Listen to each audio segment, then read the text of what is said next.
Hi, this is Bob Wells here, and welcome to Undercurrent Stories. This is the show where we hear about people's interests and uncover some fascinating stories at the same time. I hope you enjoy today's show. Today's show features Alex Hobby. With over 150 interviews from people all around the world, Alex can perhaps best be described as a curator of hobbies. In his show, Time for Your Hobby, he provides people with an opportunity to take the stage and share their hobby with listeners. Subjects range from cooking, keeping fit, archery, dancing, DJing, and many, many others. We also talk about some very strange and bizarre hobbies that Alex has encountered, and with one of the coolest voices on radio and his infectious positive attitude, I recommend listening to his highly acclaimed podcast show. Hi Alex, and welcome to the show. Hi, thank you for having me. It's great to have you on. Thank you so much for coming on. It's great to be able to talk to you after listening to quite a number of your shows. And I wanted to have the opportunity for other listeners of Undercurrent Stories to hear about you and your very successful podcast show. It's great to listen to people sharing their hobbies, and you provide a great platform to do that. Well, thank you very much. I wouldn't call my podcast successful. It is very enjoyable. I don't want to put myself on that pedestal up there. But yes, thank you very much. You approached me. You're very enthusiastic. I'm like, okay, how could I say no to this guy? And here I am today. And I heard that I'm your first Canadian guest. So I'm going to put that up on my fridge saying, yes, I've been interviewed by a podcaster in the UK. And I noticed you have a map on your website where you put people on. So hopefully you'll put me on there somewhere. Oh, yeah. Well, if you ever become a guest on there, absolutely. Yeah. That's great. So before we talk about your show, Alex, obviously very popular with listeners from all the feedback I've seen. Can you just tell us a little about yourself and your background, how you came to start the show, please? So my name is Alex, and for the podcast purpose, I call myself Alex Hobby. I never revealed my last name because I figured it wasn't important for people to know who I was to enjoy the other guests. So yes, I started this podcast back in September 2018. And before doing the podcast, I had a big interest in audio production because I used to produce music, and I had all the equipment. I recorded a lot because I was a rapper / singer, I guess. If my wife says I was actually singing, apparently I don't sing, but I had all the equipment, and I had another friend. Well, actually, a little further back, my voice is deep, and people are like, Alex, you have to do radio. You have to go on the radio. And I said to myself, yeah, you got a great voice. And I said, well, I didn't want to go on the radio just because I have a deep voice. I wanted to share something that's meaningful or something that is useful for people. Yeah. So for a while, I didn't do anything. And then a friend 2 years ago said, hey, you know what? I'm going to start a podcast myself. And I said to myself, podcast? Sure. Why not? I have nothing to lose. I have all the equipment. I know how to edit. Let's give it a shot. And then I gave it a shot. I started recording in August, and I recorded 10 episodes before I released the first episode because I know how podcasting can be very demanding. And when it came to choosing a topic, I honestly just came up with hobbies. I'm like, oh, cool. All right. Is that because you got lots of hobbies? No, not really. It was weird. It was just one of those things that, like, I always enjoy talking to people. And for my podcast, I don't really focus on, let's say, influencers or celebrities or anything like that. I really like enjoying talking to individuals from all walks of life. Doesn't matter if you have 1 million followers or don't even know what Instagram or Twitter is. As long as you have a hobby and enjoy doing it, that's fine. Yeah. Like, I have actually interviewed my grandmother about walking. Oh, really? Yes. Yeah. One of my first episodes. So, and the idea of it is I want to make this something for future generations, because let's say 1,000 years from now, if it still exists, the person you've interviewed who's a celebrity will have the same level or status as my grandmother in 1,000 years. Yeah, exactly. Yeah. And so I've recorded 10 episodes before releasing the first one. And I've been releasing every week since. And since my son's going to be born in 2 weeks. 2 weeks' time. 2 weeks, less than 2 weeks technically, actually. Wow. And I decided to do a little project to try to record enough episodes to last me a full year. And as of now, I technically have enough episodes to last me until December 26th, 2021. Wow, you must have been putting in the extra hours, Alex. I made new friendships. And actually everybody who comes on my podcast is family. So I made new brothers and sisters. Well, that's excellent stuff. So how many shows have you had now? So right now, today I actually released episode 108, but I've recorded 176. Wow. That's a lot of. I mean, it doesn't seem to be any end to the number of hobbies that you uncover. Exactly. And the cool thing too is that sometimes I have people with similar hobbies that come on. And the interesting thing is that people have different perspectives on the reasons why they started that hobby. So if, let's say, baking for John was baking and people are listening. He's like, oh, I enjoy baking, but I don't really connect with what John said. Well, Samantha bakes. Oh, well, I love how Samantha is approaching it. So it's that idea that the same hobby can have different perspectives and different reasoning and different ways how they got into it. So it's kind of trying to connect with everybody. Yeah. Yeah. No, I listened to the last one I listened to of yours was with the guy who was helping people publish books. And I found that very interesting. And I thought that the way, I mean, not the one, but all the podcasts I've listened to from you have a lot of positivity, I have to say. And most of your guests do, because they're obviously talking about something they really enjoy. Like the idea is I try to keep it a judgment-free zone and make it comfortable for them so they can share whatever they want. And for my podcast, I try to keep it loose, but also structured to a certain degree, because there are certain questions I ask during every single episode, such as how'd you get introduced to your hobby? What does your hobby mean to you? And my favorite one is, what are some misconceptions? So the idea behind this is that it grounds all the episodes together. They connect them together. So one of them is, do you have any word of advice for anybody who might be interested? And we've got that later on, Alex. So. I'm way ahead of schedule. Yeah. But the idea behind all those questions are, I try to connect all the episodes together. So there's some commonality. Some people can say, oh, well, John and Samantha, or let's say John and Anthony, who publish books, have similar mindsets. It's kind of cool how they're connected. And then, of course, during the episode, as you heard during the Anthony one, I'm like, well, have you ever considered recording one of your books with your voice so you can share it with your daughter later on? So those are the random questions that just pop up in my head. Yeah, no, you're amazing. So of the hobbies that you've learned about and listened to from various people, can you tell listeners a little bit about some of the more, shall we say, strange ones or intriguing ones? Well, one of them that I always bring up in a lot of episodes, every interview I go on, is I believe episode 27 with Urtai, who is from North Macedonia. And this is one of my favorite ones. Not saying the other ones are not my favorite, but because of how he does his hobby. So he is blind, but plays board games. But he was a software engineer before he went blind. And as he was going blind, he developed an application so he can enjoy his favorite game. So for me, the idea is that he had a life-changing event that could put a lot of people in a darker mood, darker situation. And he figured he'd take advantage of it to try to figure out how to enjoy one of his favorite hobbies. That's amazing. Yeah. And he also has a podcast himself that actually promotes games for the visually impaired. Oh, yeah. I'll shout out to Sightless Fun. There you go. Sightless Fun. Well, we'll put that on the show. There you go. Other interesting hobbies. I had somebody who did couch surfing. Couch? Yes. So couch surfing. What, watching television? No. It's not that. It's actually when people go staying at other people's houses. So it's kind of like a hostel service in some sort of way, but less hostilely, I guess. What else have I had? I have over 100 episodes. I should be able to think of something. Pole dancing. Actually, I had somebody saying, "Oh, I didn't listen to your pole dancing one because I thought it was going to be about strippers." And I said, "No, it's not. It's actually exercise." And the person who is the pole dancer in my episode is actually in medical school right now. So it's just to break those misconceptions. And what about? I mean, you mentioned that you were a rapper earlier on.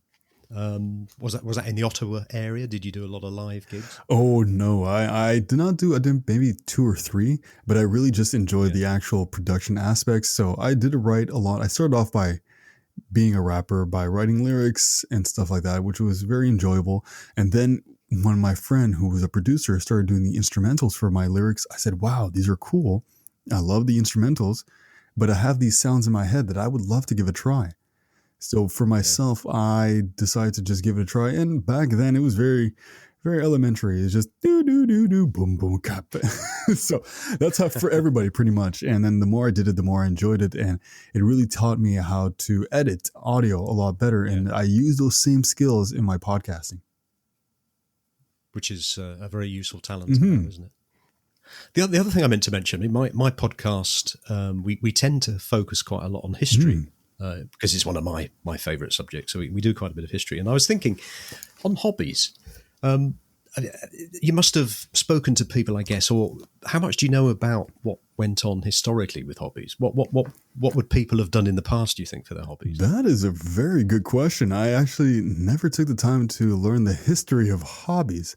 But I did I guess I have had a few thoughts of what did people do back in the days? And what was the first hobby that was ever created? Maybe collecting rocks? Or playing with a stick. And that could be crazy, but I would imagine it was children that probably started off the hobby aspect.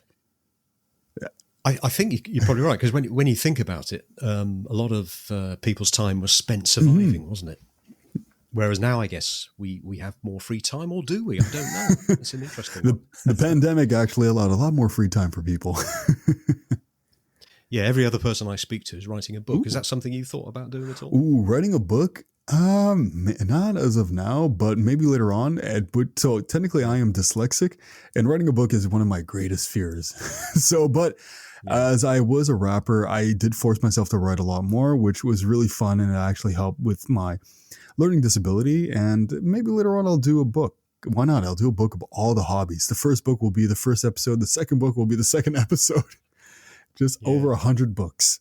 Yes. I must admit, on the discussions that I've had with authors, and I think if you are dyslexic, and for any listeners that are dyslexic, I think this is quite encouraging. What they normally say is, just get your ideas out. It doesn't matter about the grammar, doesn't matter about the order of things, but just get your stuff out there, and then go back and edit it and do all that stuff. So that might be something that could be quite helpful for people. Yeah, my father was saying something very similar back when I was in school. He said, when you're writing a project, just write. Don't try to correct it, just write, because it's a lot easier to work on something that is there than nothing.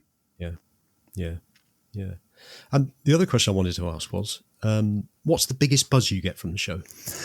The biggest buzz is that I enjoy when people are having a good time on the episode, laughing, just so eager to share more about their story, and that I get to share their voices. Honestly, it is only that. I don't care if I get 1 million listens or 2 listens, as long as my guests had a great time and they shared what they needed to share about their hobby. That's my end goal. Oh, that's marvelous. And with Baby on the way in 2 weeks' time, and the fact that you've put all these shows together, I guess you're taking quite a long break. Yes, a long break from editing. A long break from recording. For editing itself, I've actually recorded enough to upload until March. So at least the first few months, I will take a break from editing and recording, and then back around end of February, I'm going to start start editing again, just casually. Yeah. So I can try to keep releasing every week. But with a child on the way, it's pretty unpredictable. Is that your first child? It is my first child, yes. Oh, well, congratulations in advance. Thank you. So when you get back to recording shows, I mean, have you plans to keep the show the same, or you got any more projects in the line? Any more thoughts for the future? As of now, I actually think the show's structure is pretty sound. Of course, everything can improve, but as of now, over 100 episodes, almost at 200 episodes, I don't see much change, because I do like the structure. I like how I approach it, how I talk to people, and how it seems like my guests enjoy it as well, because what I also tend to do is I send the questions ahead of schedule to my guests so they can read it. Sometimes some people answer on the document, sometimes they don't, but the idea is that I send it beforehand so they can know what to expect on the show, and some people like to prepare beforehand, so it gives that extra sense of comfort and reliability, like, okay, he's serious, or okay, this is how he's going to approach it. Yeah, and then it leaves room for ad hoc questions to arise, I guess, as you have the conversation. Exactly. And even at the end of the document as well, I said, do you have any questions you want me to ask you at the end? So people are like, oh, well, you haven't asked this, but here, throw this question in. And what I've done a little different from other podcasters, but I don't know why I started this, but ever since I did this from the second episode, I've done it every single episode, is at the end of every episode, I always ask, do you have any questions for me about your hobby? Now that is an interesting one. Yeah. So it kind of turns the table around and throws me into a position where they might wonder, what do I think about their hobby, or what did I learn about their hobby? So it's kind of just showing that I am not an expert in anything, and this is just a learning experience. Yeah. But you must be an expert in knowing about how many hobbies there are. A lot. And I still haven't interviewed all of them. I need more on my podcast. Definitely. So if there's any listeners out there, I'm assume they're welcome to contact you. Okay. Where can they contact you? So they can contact me on Instagram, which is Time for Your Hobby, on Twitter at TFYH Podcast, my email, timeforyourhobby@gmail.com. Carrier pigeons will work fine as well. No, I'm kidding. Don't do that. Ravens. Email, Twitter, Instagram, Reddit, I guess, as well. Anywhere pretty much. I am social media at this point. So you've got all, I think you've got every platform covered. Well, we'll put all that on the show notes. Perfect. Alex, so people can contact you. What about if there's anybody thinking of starting a podcast who's listening to this show? They're obviously listening to my podcast, and they're listening to somebody like yourself who's got 200 under his belt. What sort of advice would you give them? I'm going to give the typical advice that my guests give me every single episode. Just do it. And you don't need the most fancy equipment to do a podcast. You might see online people getting the Shure SM7B, which is in Canada, a $500 microphone. You don't need that. Yeah. You absolutely do not. Yeah. You can start with your phone. You can start with anything at all. And that's another thing I enjoy doing, is helping out actually new podcasters or people who are interested in getting into podcasting. So I made a giant Google Drive document with a bunch of resources, and it's free. You don't have to pay a paywall to go see these, maybe inside the actual services, but the resources are there because I know how hard it can be to find resources for starting off. I know it was a little challenging for me to find what was the right thing. I started off on Reddit, which was pretty sporadic, but there's probably over 50 different things, going from getting sponsors, going from how to record, going to how to get your podcast on different platforms manually, and other stuff like that. I think that's fantastic. So that document is available if anybody wants it. Yes, I will send it to you, and then we'll share it with the world. Oh, well, that's great. Thank you very much. Well, without stealing anybody's thunder, I had a quick read. You sent it to me a week or two ago, and I had a quick read. It's very extensive, and you're quite right about the equipment. There's so much out there, and it can be very expensive, but you don't need it at all. No, it's baby steps. Remember, just start writing. Like you said, just start writing, and then work with it later on. Exactly. Well, Alex, this has been a great conversation. Thanks ever so much for coming on. Well, the pleasure was all mine. But before you go, is there anything that you'd like to ask me? I see what you did there. Okay. What was your biggest motivation to start your podcast? That's a good question. I would say I had been listening to podcasts for about 2 or 3 years. So I think probably about 2017 I started listening to them.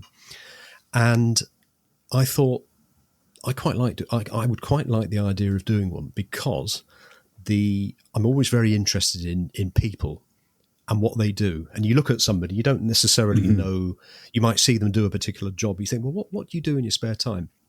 And this is a little bit where our topics cross slightly.